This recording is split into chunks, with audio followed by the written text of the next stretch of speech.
தமிழ் அன்புள்ளங்களே, வணக்கத்தோடு ஒரு சின்ன ஆதங்கத்தோடு உங்ககிட்ட இந்த பதிவை நான் பதிவேற்றம் பண்ணிக்கிட்டு இருக்கேன். என்னன்னு கேட்டிங்கன்னா, தமிழ்நாடுங்கிற சொல்லு தமிழுக்குரியது. அங்கு வாழக்கூடிய தமிழ் மக்கள் தமிழில் பேசணும். விளம்பர பலகைகள், பதாதைகளில் தமிழ் இல்லை. வழக்கமான முறைப்படி மக்கள் ஆங்கிலத்தையே அதிகமாக கலந்து பேசக்கூடிய ஒரு வேதனையான நிலைப்பாட்டை என்னால் பார்க்க முடிகிறது. ஏங்க, நீங்கள் தமிழ்நாட்டில் வாழ்கிறீங்களா, வடநாட்டில் வாழ்கிறீங்களா, இங்கிலாந்து அமெரிக்காவில் வாழ்கிறீங்களா? சொல்லுங்கள். நீங்கள் படித்தது தமிழா ஆங்கிலமா? அப்போ நீங்கள் ஆங்கிலத்தில் படிச்சிருந்தா அந்த தமிழ்நாடுன்ற பெயரை ஆங்கில நாடுன்னு வைக்கலாமே. ஏன் தமிழ்நாடுன்னு வைக்கணும்? ஒவ்வொரு மாநிலத்துக்கும் நம்ம நாட்டில் அந்தந்த மொழிக்கேற்ப பிரிச்சிருக்கிறாங்க, நிலப்பரப்பு பிரிச்சிருக்கிறாங்க. அப்போ அந்த நிலப்பரப்பில் வாழக்கூடிய மக்கள் தமிழை முன்னிலைப்படுத்தி மேன்மைப்படுத்தி பேசணுமா பேசக்கூடாதா, எழுதணுமா எழுதக்கூடாதா, சிந்திக்கணுமா சிந்திக்கக்கூடாதா? நீங்கள் சொல்லுங்கள். இந்த காணொளியை பார்த்துக்கிட்டு இருக்கக்கூடிய தமிழ் உள்ளங்கள் நல்லா சிந்தனை பண்ணி பாருங்கள். ஒரு வடநாட்டுக்காரன் இந்தியில் தான் பேசுகிறான்.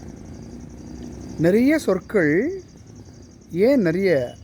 ஏறக்குறைய 95-99 விழுக்காடு அவன் இந்தியில் தான் பேசுவான்.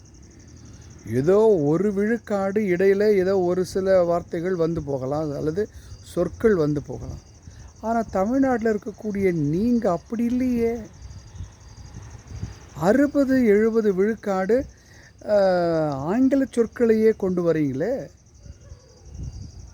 நான் பேசும்போது ஒருத்தர்கிட்ட சொன்னேன், அது என்ன ஆச்சுன்னு கேட்டாங்க. நான் சொன்னேன், ரத்தம் ஆயிடுச்சுன்னு சொன்னேன். ரத்தன்ற சொல்லுக்கு கேன்சல் ஆயிடுச்சான்னு என்கிட்டே கேட்குறாங்க. இங்கே வேலை செய்யக்கூடியவங்கக்கிட்ட சில நேரங்களில் நான் சொல்லுவேன், கரண்டி கொண்டு வாங்க, சாப்பாட்டு கரண்டி கொண்டு வாங்கிட்ட, ஸ்பூன் வேண்டுமான்னு கேட்குறாங்க.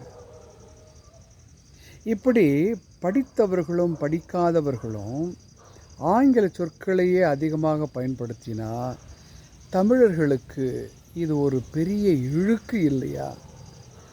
தமிழ் மொழிக்கே ஒரு இழுக்கு இல்லையா? தமிழ் வானலாக பறந்து கிடக்கக்கூடிய ஒரு மொழின்னு சொல்லக்கூடிய இந்த தமிழை மதிக்காமல், மேன்மைப்படுத்தாமல், முன்னிலைப்படுத்தாமல், சிந்திக்காமல், தமிழில் எழுதாமல், தமிழில் சரியாக உச்சரித்து பேசாமல் இப்படி இருக்கக்கூடிய நிலை எப்பொழுது மாறும்? சொல்லுங்கள், எப்பொழுது மாறும்? ஆங்கிலம் உங்களுக்கு கௌரவம், சிறப்பு இல்லையா?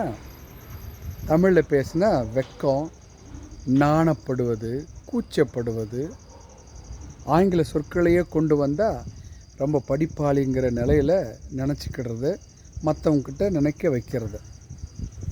ஆகவே அன்புள்ளங்களே, நல்லா யோசனை பண்ணி பாருங்கள். நமது ஆண்டோர்கள் சான்றோர்களெல்லாம் தமிழில் படித்து பெரிய ஆளாக மாறி இருக்கிறாங்க.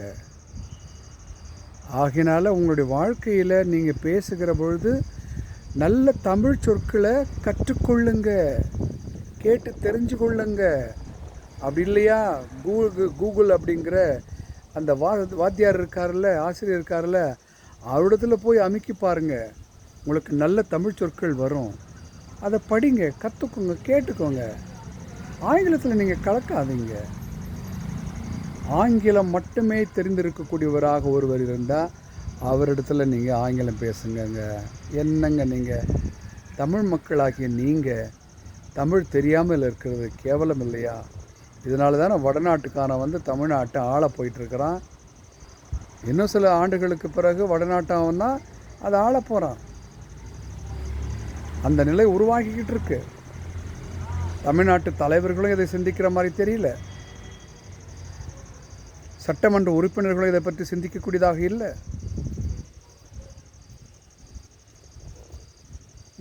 தொகுதிகள், பகுதிகள், கோட்டாட்சி, வட்டாட்சி, கிராம பஞ்சாயத்து என்கிற அந்த ஊரக ஆட்சி, இங்கே இருக்கக்கூடிய இந்த ஆளுமைகள் இவங்கெல்லாம் சட்டம் பிறப்பித்து மக்களிடத்தில் தமிழை நீங்கள் கொண்டு வரணுங்க. தமிழை பேச வைங்க. தமிழ் ஆசிரியர்கள் தமிழை சரியாக உச்சரிக்க கற்றுக் கொடுக்காமல் இருக்கின்றபடியினால் நிறைய மக்கள் தமிழை மறந்து போகிறாங்க, தமிழை வேண்டாமுங்கிறாங்க. அந்த நிலைக்கு வந்துக்கிட்டு இருக்கு. ஆகவே என் மனசு சில நேரங்களில் நான் யோசிக்கிறேன், நான் தமிழனாக பிறந்தது எனக்கு என்ன பெருமை, நான் தமிழில் பேசுகிறதுனால. ஆனால் என்னுடைய தமிழ் உள்ளங்கள், உடன்பிறப்புகள் என்ன செய்யணும்? தமிழில் தானே பேசணும். ஏன் ஆங்கில சொற்களை கொண்டு வரணும்? ஏதோ ஒரு சில சொற்கள் அங்கே அங்கே போனாலும் பரவாயில்லையே, ஏறக்குறைய ஆங்கிலம் பேசுகிற மாதிரி தானே பேசுகிறாங்க. ஆகவே எனது அன்புள்ளங்களே, இந்த காட்சியை பார்த்துக்கிட்டு இருக்கக்கூடிய, இந்த படக்காட்சியை, காணொலியை பார்த்துக்கிட்டு இருக்கக்கூடிய நீங்கள் இதை பற்றி மற்றவங்களுக்கு தெரிவிங்க. ஒரு விழிப்புணர்வு கொண்டு வாருங்க. தமிழ் எப்படி பேசுவது, உரையாடுவது, தமிழ் எப்படி சிந்திப்பது, இதை பற்றி கற்றுக்கொள்ளுங்க. மற்றவர்களுக்கும் கற்றுக்கொடுங்க. தமிழன் என்று சொல்லடா, தலை நிமிர்ந்து நில்லடா என்று ஆண்டோர்கள் சொல்லி வச்சது வீண் போகக்கூடாது. மீண்டும் ஒரு காணொளியில் உங்களை சந்திக்கிறேன். நன்றி, வணக்கம்.